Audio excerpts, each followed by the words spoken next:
ce matin, nous avons travaillé sur des concepts théoriques, sur le regard sur la loi, sur la problématique fondamentale de finalement la rencontre et le croisement des accompagnements. Cet après-midi, nous allons travailler sur des situations concrètes, des présentations de cas qui, j'espère, permettront d'ouvrir le débat et d'ouvrir la discussion. Nous avons la possibilité, si on se rencontre aujourd'hui et qu'on ne fait pas une visio, c'est justement pour échanger. Je suis un peu frustré ce matin des questions, l'absence de questions, mais c'était que nos intervenants étaient tellement clairs qu'il n'y avait pas trop de questions. Là, cet après-midi, c'est fondamental, à mon avis, d'échanger et d'être dans l'interaction.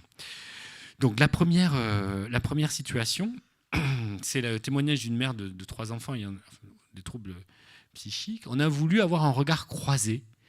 Donc, ce regard croisé, il va être porté à la fois dans le cadre d'une vidéo de la personne concernée par Justine Bouix et Noélie Branchini, je ne sais jamais.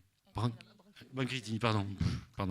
Justine, Noélie, qui travaille au CAVS SAMSA de l'UNAPI 66. Et Madame Pérez, que je remercie sincèrement d'être venue jusqu'à nous, qui est donc sage-femme coordinatrice de PMI de Perpignan, et à qui je vais donner la parole tout de suite. Alors bonjour à tout le monde. Donc effectivement, je suis sage-femme, responsable de l'unité santé maternelle et du centre de planification au conseil départemental de Perpignan. Et la situation que je vais vous présenter date un petit peu, 2009, et j'étais alors sur le terrain, donc en tant que sage-femme PMI. Donc je ne coordonnais pas alors.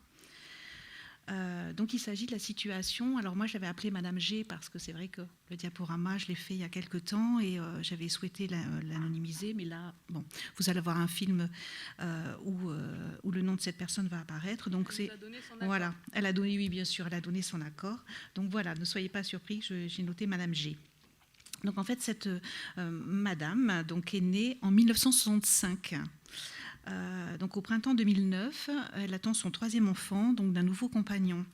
Elle a déjà 2 garçons, donc un aîné qui est né en 84 et l'autre en mai 92. Tous les deux donc sont confiés au père, donc respectivement en 94 et 95. Alors le contexte social donc de Madame, elle a donc un nouveau compagnon, donc père de l'enfant à naître, et elle ne vit pas avec lui. Elle vit chez son frère. Pourquoi ? Parce qu'en fait, ce compagnon donc, souffre d'une addiction à l'alcool et avait pu se montrer violent avec elle. Elle est très isolée. Sa famille vit en région parisienne et elle travaille donc dans un ESAT, un établissement de services d'aide par le travail. Alors, Madame Gautreau donc, souffre de troubles bipolaires. Donc, elle est traitée par des Roxates, donc antidépresseurs. Elle est suivie par un psychiatre donc, d'un établissement psychiatrique privé, par une équipe donc, d'un CMP, d'un centre médico-psychologique, et par l'équipe du SAMSA. Donc je vais laisser mes collègues vous expliquer ce qu'est un SAMSA. Moi, c'est Noélie Branchini, je suis infirmière au centre parental du Rivage. Et si je remets ma casquette de la formation qui aurait dû se passer en mars, j'étais infirmière au SAMSA. Donc voilà pourquoi. Mais entre-temps, le Covid est passé par là, le temps aussi. Donc nous, c'est vrai qu'on avait Madame Gautreau au SAMSA. Je pense qu'il y en a pas mal qui connaissent ce que c'est. Donc pour faire juste rapidement, Justine va m'aider, mais le SAMSA, ça a pour but quand même d'aider, d'accompagner une personne dans tous les axes en fait, de sa vie pour qu'elle soit le plus autonome possible dans ses capacités et l'aider à ça. Et sinon, mettre en place un étayage qui lui permet de parer à ses difficultés. Juste pour compléter, donc les personnes accompagnées, que ce soit par le SAVS ou le SAMSA, doivent disposer d'une notification MDPH. Voilà, juste pour préciser comment elles arrivent, en tout cas chez nous. Alors, pour reprendre le contexte de la grossesse, donc, Madame est suivie dans une maternité privée de Perpignan, donc de façon régulière. Elle était suivie par l'obstétricien, par une sage-femme libérale. Donc, elle investit sa grossesse et elle souhaite allaiter. Elle est hospitalisée mi-juin 2009 pour des contractions utérines, donc à 35 semaines et demie d'aménorrhée, donc à presque 8 mois de grossesse, donc liées à un état de stress. En fait, Madame ne supporte pas du tout la diminution du traitement psychiatrique souhaité par l'obstétricien. Donc la sage-femme cadre du lieu d'accouchement donc, se met en lien avec la sage-femme de PMI, donc moi-même, pour organiser un accompagnement de la grossesse donc, au domicile de madame. Donc on me demande de faire des visites à domicile. Donc, un entretien entre la patiente donc à la maternité est mis en place, donc accompagné de l'infirmière du SAMSA, donc de la sage-femme PMI, le 30 juin donc 2009. Donc, c'était la première fois qu'on travaillait ensemble, hein, je précise. Donc, madame, elle se sent mieux. Donc, elle exprime des peurs. Hein. Elle dit qu'elle a peur d'être à nouveau hospitalisée en clinique psychiatrique, comme en 2008, donc lors de son dernier épisode dépressif sévère. Bon, elle accepte l'accompagnement donc, de la sage-femme PMI, donc hebdomadaire. Donc, la première visite à domicile donc, de moi-même a lieu le 1er juillet 2009 en présence d'une éducatrice du SAMSA. Donc là, je fais un monitoring, donc j'enregistre des contractions, enfin s'il y a des contractions. Bon, l'examen était tout à fait normal et il a rassuré madame. Donc elle nous confie ce jour-là qu'elle s'est disputée donc, avec son compagnon la semaine précédente. Et qu'elle ne souhaitait pas que ce monsieur reconnaisse l'enfant à la naissance. Donc, je lui recommande la réalisation d'une reconnaissance anticipée et on commence à tisser un lien toutes les deux. La seconde visite est programmée donc, le lendemain, le 2 juillet 2009, donc parce que je voulais lui présenter la puéricultrice PMI et faire un relais avec ma collègue donc, dès l'anténatal. Donc, des conseils de puériculture lui sont donnés pour mieux préparer l'arrivée de l'enfant à sa naissance et lui faciliter donc, sa prise en charge au quotidien. Donc, elle s'inquiète de ne pouvoir assurer son rôle de mère si elle décompense sur le plan psychique. C'est quelque chose qui revenait régulièrement dans ses propos, donc après l'accouchement. Donc, je vous rappelle qu'elle était vraiment très isolée, qu'elle n'avait pas de famille autour et que son compagnon, il ne vivait pas avec elle et qu'elle souhaitait l'éloigner de son enfant à ce moment-là. Donc, la sage-femme, je l'apaise en lui expliquant la procédure du placement provisoire, donc en cas d'hospitalisation en urgence. Donc, je lui explique qu'on peut très bien trouver une assistante familiale qui va s'occuper momentanément de l'enfant, le temps de l'hospitalisation. Donc ça la rassure et effectivement tout l'étayage, tout le maillage qu'on met en place autour d'elle, ça semble l'apaiser. Donc un retour de la visite donc, est effectué donc, auprès du SAMSA donc, le jour même. Donc la troisième visite à domicile donc, a lieu le 9 juillet matin. Donc un travailleur social enfance-famille m'accompagne pour justement mettre en place ce placement provisoire éventuel. Donc madame est absente, donc on reprogramme une visite donc le soir même. Donc ça demande quand même pas mal de disponibilité professionnelle.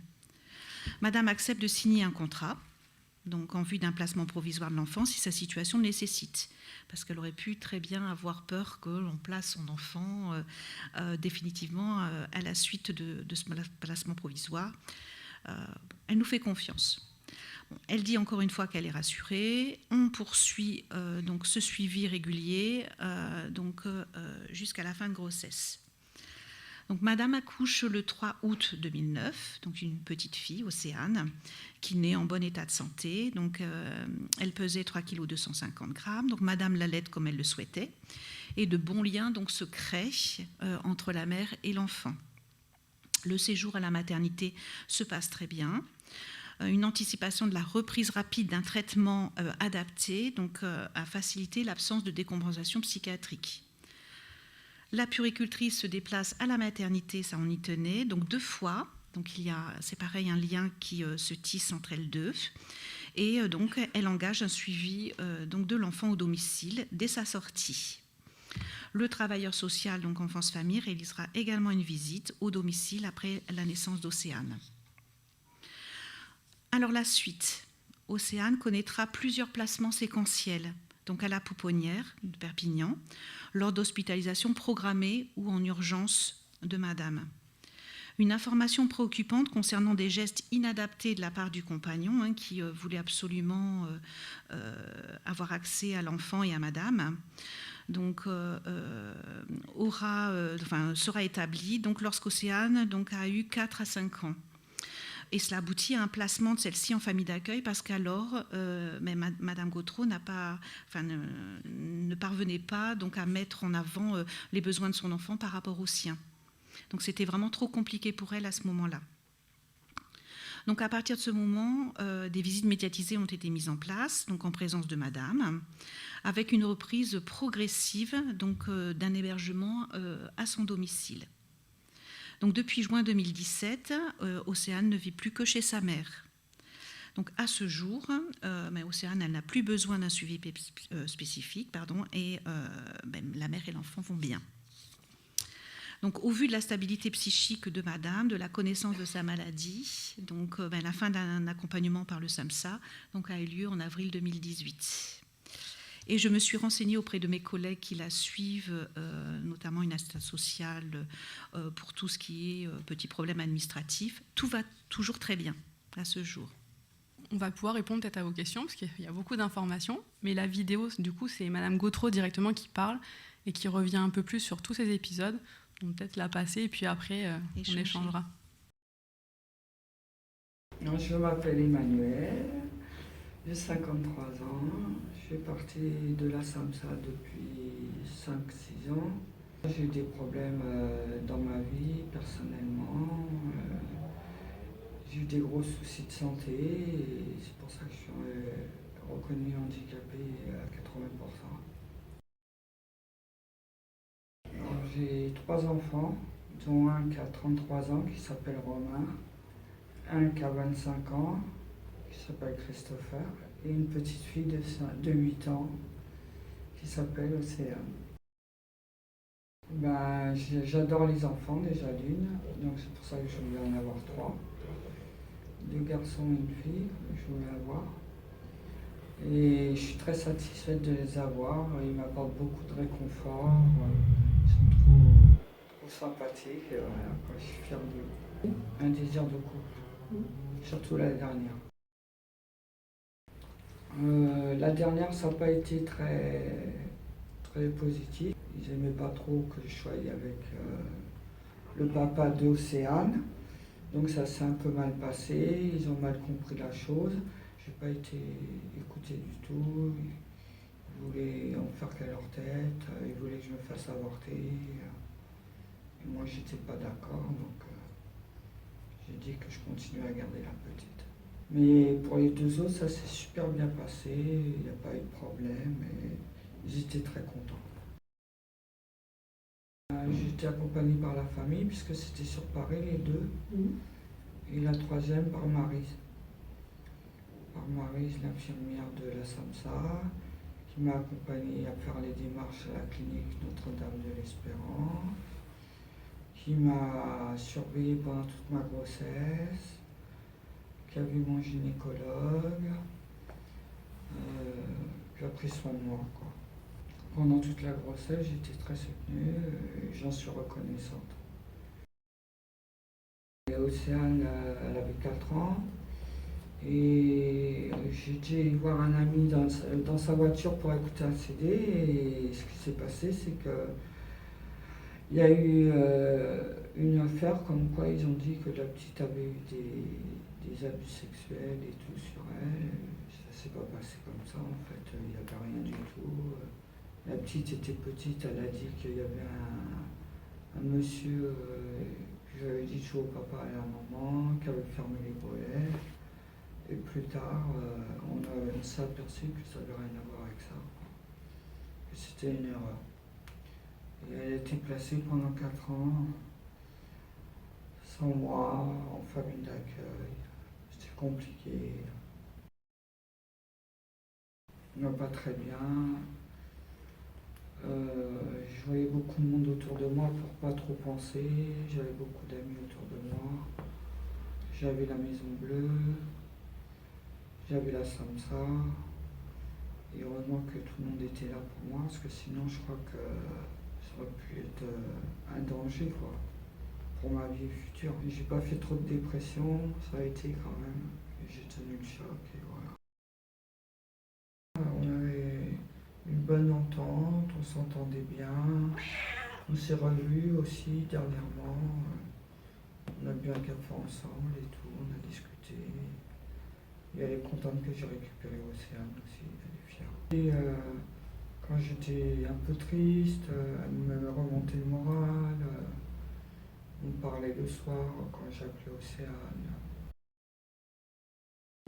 Et aujourd'hui, tout se passe bien avec Océane, elle est très mignonne, elle travaille très bien à l'école, elle est très posée, elle écoute bien sa maman. Et on essaie de s'en sortir comme on peut. Ce témoignage, il a été recueilli. On avait fait une formation il y a 2 ou 3 ans. Du coup, elle venait juste de la récupérer voilà, à temps plein. Il y avait quand même voilà, toujours une surveillance à domicile. Là, actuellement, voilà, il n'y a vraiment plus rien, effectivement. Et elle était toujours dans une phase où elle avait du mal à reconnaître ce qui avait pu se passer. Là, on le voit bien dans ce qu'elle dit. Depuis, ça a quand même bien évolué. Il y a un travail qui a été fait, mais on en revient à ce qui a été dit ce matin. Le temps, quoi. Se donner le temps et... Alors moi, je voulais juste apporter une petite précision par rapport au travail qu'on a pu faire dans les Pyrénées-Orientales concernant la prise en charge donc, des patientes souffrant de troubles psychiques. On a eu toute une succession de suivis à mettre en place autour de patientes qui décompensaient de façon sévère avec des bouffées délirantes, donc en fin de grossesse, qui étaient très hermétiques à notre approche. Et on s'est trouvé très démunis parce que de par notre formation, on n'a aucune formation sur le champ de la psychiatrie, notamment donc, en tant que sage-femme, donc à l'époque, et parce qu'on trouvait que chacun travaillait de façon isolée. Les obstétriciens travaillaient seuls, les psychiatres travaillaient seuls. Moi, on m'avait dit plusieurs psychiatres, quand j'avais pu alerter sur certaines patientes pour essayer d'en savoir un peu plus sur la conduite à tenir, sur le fait qu'elles se mettaient en danger, on me répétait de toute façon, vous, ça ne vous regarde pas le champ psychiatrique, moi ce qui m'intéresse c'est sa maladie, c'est pas son enfant. Donc ça m'avait beaucoup choquée. Et puis bon, j'ai eu une collègue remplaçante lorsque j'ai pris donc ce poste de cadre au conseil départemental qui a été en grande difficulté. Et on a décidé de se poser autour d'une table, donc chaque acteur donc, qui travaille autour de la parentalité et de ses grossesses. Et on a décidé d'établir donc un protocole que l'on a rédigé, que l'on a diffusé au niveau d'ailleurs du réseau Occitanie et puis Naître et Grandir avant le réseau Occitanie. Donc il a fait l'objet d'un gros travail pendant 2 ans, donc on se rencontrait tous les mois. Donc il y avait un psychiatre, 2 pédopsies, donc des responsables de maternité, 2 sages-femmes qui avaient fait le DU de psychopérinatalité. Moi j'ai pu le faire après, et donc ma responsable PMI, le docteur Baranoff, qui était très sensibilisé donc à la maladie psychique. Et ça a permis déjà de mieux se connaître, donc d'avoir un travail beaucoup moins cloisonné, et ensuite de savoir quel était le champ de l'autre, quelles étaient nos limites, et également se parler. Donc finalement, maintenant, quand il y a une patiente donc, qui a une pathologie psychiatrique avérée, bien on met en lien tout ce monde, on travaille ensemble, on se rencontre beaucoup en anténatal, parfois plusieurs fois, on fait des staffs, et staff anténataux, postnataux, et alors on n'évite pas toujours un placement de l'enfant, mais parfois justement avec l'aide de l'environnement familial, on arrive à trouver des solutions pour que tout le monde s'y retrouve. Ne pas justement déprécier ses parents, et également avoir un enfant qui se développe correctement. Voilà. Merci beaucoup. Une situation qui a bien marché. Voilà, c'est ce que j'allais dire, en fait, c'est une citation où on prend plaisir quand même à la raconter, parce que la fin est quand même pas mal du tout, ça se passe pas souvent comme ça.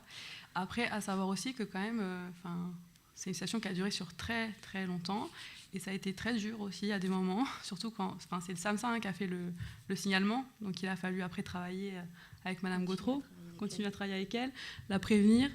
Et puis voilà, pouvoir en arriver à ce qu'aujourd'hui, elle n'ait plus besoin du SAMSA et qu'elle ait retrouvé sa fille. Mais ça n'a pas été tous les jours facile, quoi. Là, c'est condensé, on a l'impression que c'est super. C'est pas toujours comme ça. Et qu'est-ce qui a fait que vous êtes arrivé à jouer votre rôle dans le signalement et quand même maintenir le lien avec madame? Il y avait quand même une bonne relation de confiance qui s'était installée avec elle. Enfin, elle a perçu, on va dire, dès le début de l'accompagnement, l'intérêt d'un suivi par le SAMSA. Après, voilà, ce travail a été très long pour elle d'accepter finalement ce qui a fait signalement. Voilà. Mais la relation de confiance était suffisamment là pour qu'en tout cas, elle se dise que si on l'avait fait, c'est qu'il y avait vraiment un intérêt pour elle et pour sa fille. Et a posteriori, quels ont été les éléments clés qui ont fait que cette confiance a pu s'inscrire? Déjà, en fait, on a été transparent avec elle. Enfin, voilà, on lui a dit, nous, ce qui nous inquiétait, on lui a pointé. Les éléments vraiment qui, pour nous, étaient urgents et vraiment inquiétants. Et puis, on lui a lu ce qu'on a fait partir. Enfin, voilà, on a été transparent de A à Z. Donc, elle ne s'est pas sentie flouée, on va dire, trahie. Enfin, c'était une relation... Et ce signalement, vous le transférez... Alors, je sais un peu, mais c'est juste pour vous décrire. Comment ça se passe, en fait? Vous qui êtes un établissement médico-social, vous faites ce signalement. Et derrière, qu'est-ce qui se passe pour vous? Parce que vous êtes avec la dame, avec madame. Mais l'enfant, vous ne l'accompagnez pas, en fait, vous. Donc, comment ça se passe? Comment ça se boucle? Ça ne se reboucle pas, d'ailleurs? C'est beaucoup de réunions de synthèse avec les différents acteurs. D'ailleurs, aujourd'hui, on aurait vraiment aimé qu'il y ait un représentant de l'ASE, avec qui on a vraiment bien travaillé aussi, qui n'a pas pu être là. Mais c'était, voilà, il y a eu la partie médicale, la grossesse et puis après, voilà, cet épisode de placement, on a beaucoup travaillé avec eux. Donc, c'était tout le monde autour d'une table, on discute, on voit ce qu'on en fait, et puis on est transparents tous.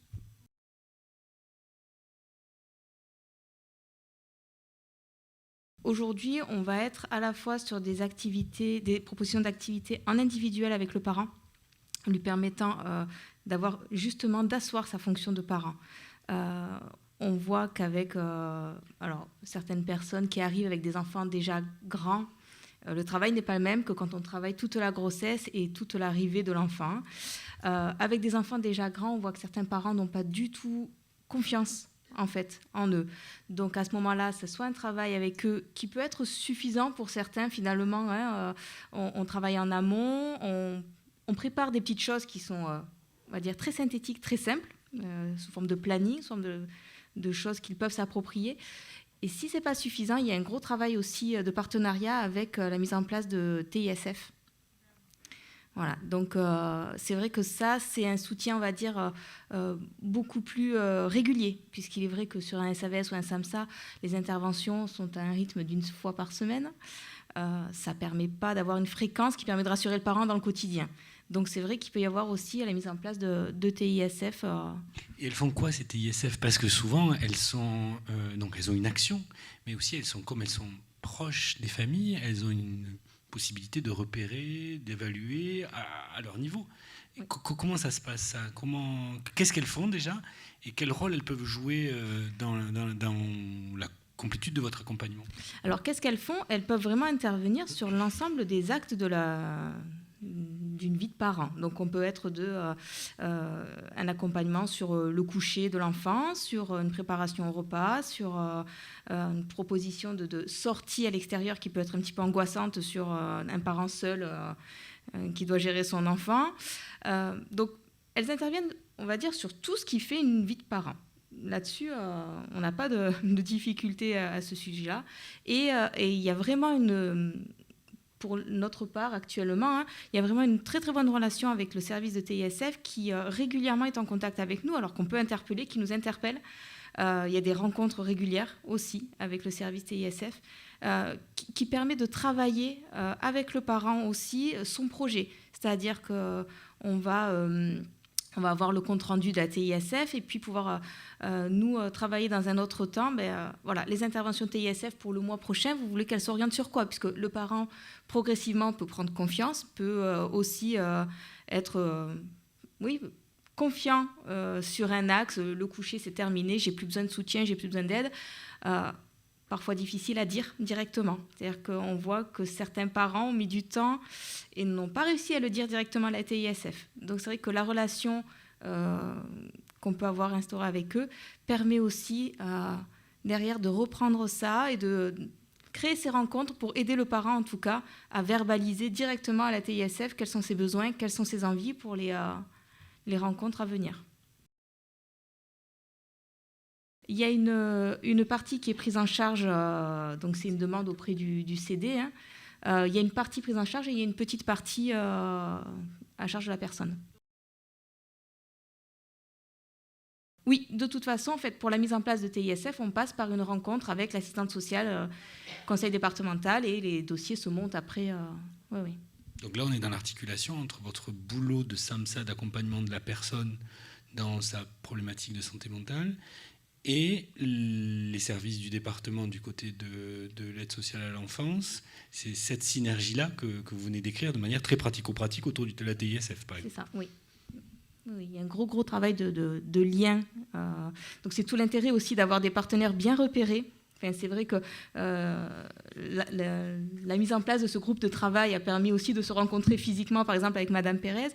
Et dernièrement, c'est vrai que sur le SAVS, j'ai eu une situation d'un couple déficient qui a eu une petite fille. Et voilà, arrivé à quelques mois de grossesse, on a directement interpellé aussi la PMI, permettant de mettre en place aussi tout un travail en amont, des interventions, faire venir des professionnels, puéricultrices, sages-femmes avant la naissance et durant la grossesse, permettant au couple de se sentir sécurisé aussi, parce que de suite, quand on parle de professionnels, on va me placer mon enfant.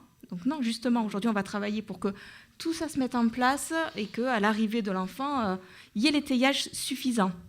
Et là, pour le coup, voilà, sur une situation comme celle-ci, tout roule aussi. Mais c'est ce lien, en tout cas, de trouver en tout cas les bons interlocuteurs aussi pour que les choses se mettent en place et que ça fonctionne. Donc ça, c'est quand ça se passe bien. Mais quand ça ne se passe pas bien, c'est-à-dire la grande majorité du temps, c'est quoi les obstacles que vous rencontrez ? Quelles sont les grosses difficultés qui, de votre point de vue, sont récurrentes dans ce type de situation ? Il n'y a pas... Voilà, quand je dis ce type de situation, il y a plein de situations différentes et aucune ne se ressemble vraiment, mais on est sur cette problématique de tension entre les personnes et leurs enfants. Alors, on n'en a pas tant que ça, heureusement. Et puis, si on en avait autant que ça, on les enverrait au centre parental. Je suis maintenant. Après, c'est pour ça aussi qu'on a fait partie du groupe CREA-ORS, parce qu'on s'est rendu compte que ça pouvait très certainement et très souvent aussi venir des professionnels de nous, parce qu'on ne se connaît pas, parce qu'on ne sait pas vers qui s'orienter, on ne sait pas comment faire, et puis on a chacun nos prismes de vision. Et moi, c'est très rigolo, parce que, rigolo ou pas, mais je viens quand même du SAMSA, où j'avais beaucoup le parent, l'adulte, la souffrance psychique, psychologique de l'adulte. J'ai fait le CREA-ORS, on a fait beaucoup de choses dans ce groupe, on s'est rencontrés, et maintenant, je suis au centre parental, où là, on a et les parents et les enfants. Ça ouvre encore notre vision des choses. Et puis de l'autre côté, on a ceux qui s'occupent pleinement des enfants. Et essayer de tous partir en se disant on va essayer de faire au mieux pour tout le monde, c'est compliqué parfois, même souvent. Voilà. Donc quand ça se passe pas bien, alors il y a plein de facteurs, mais souvent on a du mal à savoir vraiment à qui s'adresser et à se mettre d'accord en fait. Non, c'est assez complet. Enfin, c'est vrai que ça fait écho à pas mal de situations où il y a tellement d'intervenants de champs différents que c'est parfois difficile de s'entendre, en tout cas, et de se comprendre. Quand on prend des familles où il y a l'ASE, il y a des structures parfois aussi qui accompagnent les enfants, IMED, CESAD, ces établissements-là, qui ont encore un autre regard. Quand on prend les médecins qui ont une vision pour le parent, c'est parfois pas évident. Après, je pense qu'on y arrive. Alors, avec certaines familles, ça fait des années qu'on travaille ensemble et on voit encore qu'il y a des difficultés entre professionnels, mais parce que chacun veut défendre un petit peu sa partie, on va dire, et c'est parfois difficile. Mais voilà, la priorité, c'est de rester avec une vision dans le but, en tout cas, que cette famille puisse se construire après en apportant le maximum d'étayage. Mais il n'y a pas de solution magique, il n'y a pas de recette miracle non plus, quoi. Enfin, chaque professionnel doit y mettre un petit peu du sien aussi pour comprendre aussi les missions de l'autre. Et puis je pense toujours essayer de faire un petit stop sur image, là, un arrêt, et se dire qu'est-ce qu'on est en train de leur demander à cette famille, qu'est-ce que notre but à tous, mais des fois on se rend compte qu'il y a certaines familles, elles ont un agenda mais plus rempli que le nôtre, quoi. Entre la visite d'un tel service, machin, c'est juste insupportable, et chaque détail de leur vie est passé à la loupe, et il y a des choses où c'est vrai que je me disais, moi avec mes enfants, franchement, ça c'est pas fait parfait, quoi. Et elles, on leur demande que ce soit nickel, alors que déjà ils partent avec des capacités qui sont pas les mêmes que les personnes lambda parfois, donc on demande de gravir un sommet énorme, quoi. Madame Perren, moi j'ai des questions sur le rôle et la place du conseil départemental. Alors vous êtes à la PMI, mais le conseil départemental c'est aussi l'ASE. C'est l'enfance-famille. Oui, Voilà. c'est ça, c'est la direction enfance-famille. C'est un ensemble de... Voilà. Et donc voilà, si vous pouvez, de votre point de vue, vous qui avez une expérience dans cette institution, votre regard finalement sur ce rôle et cette place du conseil départemental aujourd'hui. Ouais, le conseil départemental, c'est... bon, pardon. Donc on se doit d'être dans le soutien des familles de façon diverse. On a plein de missions différentes. Et notamment, effectivement, alors l'une des plus grosses missions, c'est la protection de l'enfant. Mais aussi, c'est une mission de prévention. Donc avant de protéger l'enfant, il faut déjà penser prévention. Et ça, c'est important. Et on trouve que, donc justement, les professionnels de la PMI, on ne pense pas suffisamment à nous et à la prévention qu'on peut mettre en place. On trouve qu'on n'y met pas suffisamment les moyens et qu'on a une vision à court terme, voilà, de la prise en charge des familles, mais que ce serait bien d'avoir une vision un peu à moyen et à long terme. Parce qu'effectivement, les prises en charge réussies des familles, c'est pas chiffré. La protection de l'enfant, quand il y a des enfants placés, on les compte, mais les enfants qui vont bien, on les compte pas. Voilà, et les familles qui vont bien. Donc voilà, on aimerait beaucoup plus de visibilité. Donc, on travaille beaucoup. Enfin, l'intérêt, de travailler au conseil départemental, c'est de travailler en réseau, en pluridisciplinarité. Il y a des éducateurs, il y a des psychologues, il y a des médecins, sages-femmes, puéricultrices, travailleurs sociaux, mais aussi de travailler avec les partenaires tels que le SAMSA notamment.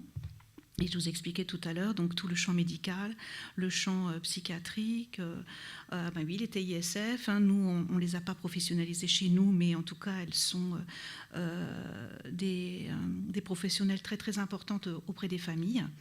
Donc il faut, je vous expliquais tout à l'heure, un peu tisser ce maillage pour soutenir au mieux ces familles. Mon ancienne responsable de service disait qu'elle faisait du tricotage, et c'est tout à fait ça.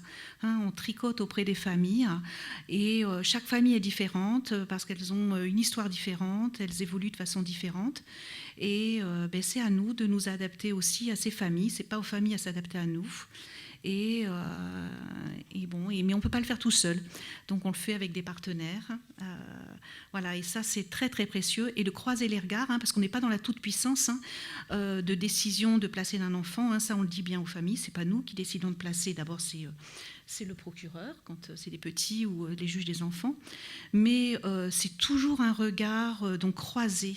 C'est très important pour décider si l'enfant est en danger ou pas. Voilà. Ça, c'est important. Et on a donc des lieux pour. Noélie, tu parlais des synthèses. Oui, on se réunit beaucoup. Alors, on dit souvent on fait de la réunionnite chez nous, mais c'est bien utile, les réunionites. Mais ce que vous disiez quand même, ce qui est très important, c'est qu'à l'intérieur de chacune des institutions, on se réunit. Oui. Et ce que vous dites, c'est que c'est important aussi de se réunir entre institutions. Entre nous, oui, tout à fait, absolument. Et est-ce que ça vient des professionnels ou est-ce que ça vient des institutions ? On a envie de dire j'avais un peu la question, la réponse était dans ma question. Ouais, je trouve que justement, malheureusement, très souvent, c'est personne indépendante. Et c'est ça qu'on essaye. Enfin, en tout cas, je trouve qu'avec ce groupe qu'on a fait au CREORS, c'est ce qu'on a essayé de faites de la pub au groupe, faites de la pub au groupe, il est ouvert à tous. Ouais. C'est vrai. Et il sait plus, voilà. Non, mais on a essayé de se rencontrer, mettre les choses à plat, mais justement pour dire, stop, quoi, on arrête que ce soit raccordé à une personne dans un service et que si elle est plus là, il n'y a plus rien. Ça, c'est pas possible, quoi. Maintenant, à l'heure aujourd'hui, on devrait se dire c'est plus possible. C'est un peu l'idée de la philosophie de la plateforme et qui ne se suffit pas elle-même, hein, parce qu'une plateforme, c'est un outil, hein, c'est pas autre chose qu'un outil.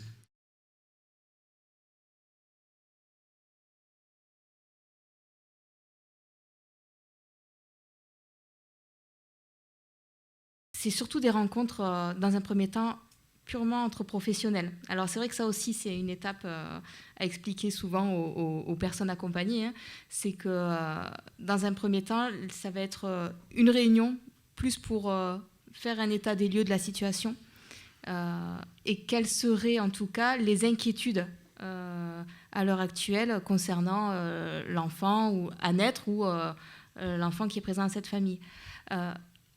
Après, derrière, ça reste ce que nous, on appelle des synthèses, mais ça n'est pas forcément avec un intitulé, comme vous l'avez dit, avec des situations complexes. Enfin, voilà, c'est vrai que la dernière situation, ça permettait juste d'éviter aussi une inquiétude au niveau du milieu hospitalier, à la naissance de l'enfant, qui voit arriver 2 parents en situation de handicap et qui se dit, mais cet enfant, si les parents sont seuls, à le prendre en charge, comment ça va se passer? Voilà.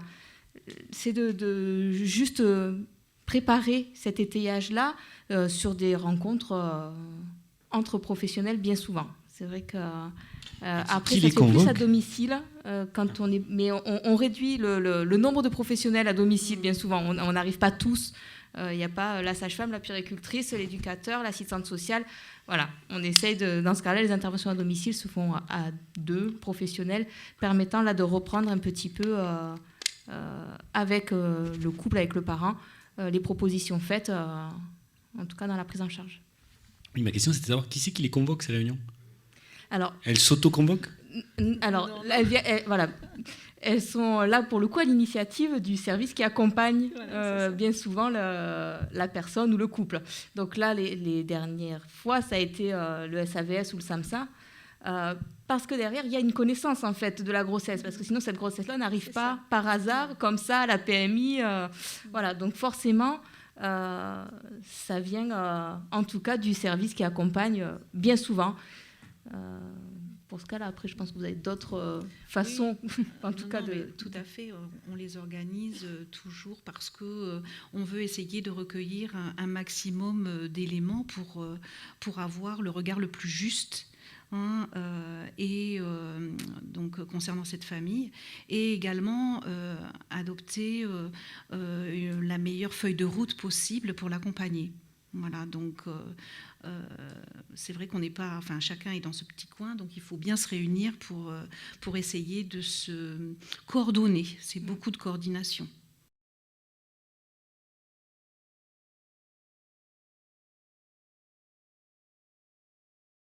Oui, c'est pour ça que je vous l'ai repris, parce qu'effectivement, ça aurait pu être effrayant pour elle de confier son enfant à une assistante familiale, elle qui avait cette crainte d'un placement d'enfant, et on l'avait quand même suffisamment travaillé justement en amont, donc avant la venue de l'assistante sociale, donc avec l'aide du SAVS et du SAMSA, et nous, notre service, donc pour bien lui expliquer l'enjeu, qu'il n'était pas du tout question d'enchaîner sur un placement de bébé, que c'était vraiment du provisoire parce qu'elle était isolée et que ça permettait donc à ces enfants, à cet enfant du moins d'être prise en charge, voilà.